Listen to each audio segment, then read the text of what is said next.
Hello everybody and welcome to section 1.3. This is where we'll be talking about the distance between 2 points.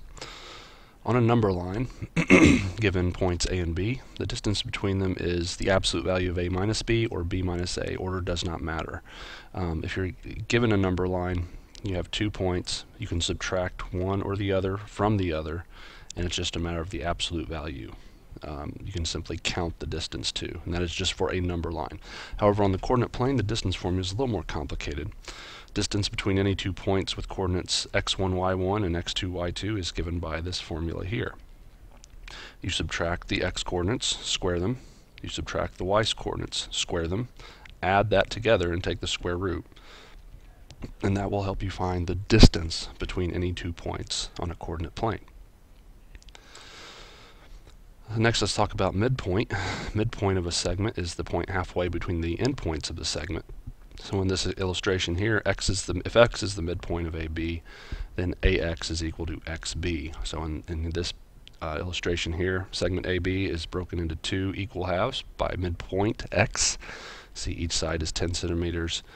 It really does not matter what the measurement is, just as long as you establish that yes, we have a midpoint and both parts of the segment are cut into equal halves. Midpoint formula, if you're on a number line, the coordinates of the midpoint of a segment whose endpoints have coordinates A and B is simply A plus B divided by 2. So if you're asked to find the midpoint on a number line, take the 2 endpoints in question, add them together, and divide by 2. You can also think of this as taking the average of those endpoints. Okay, and then lastly we have the midpoint formula for coordinates in the coordinate plane. Coordinate plane, the coordinates of the midpoint of a segment whose endpoints have coordinates x1, y1 and x2, y2 are simply x1 plus x2 divided by 2 and y1 plus y2 divided by 2.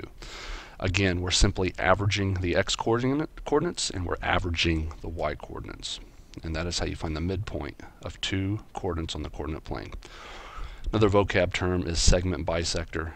It's any segment, line, or plane that intersects a segment at its midpoint. So we're talking about midpoints, but if you intersect a segment with a line, a plane, or another object, you can call that a segment bisector.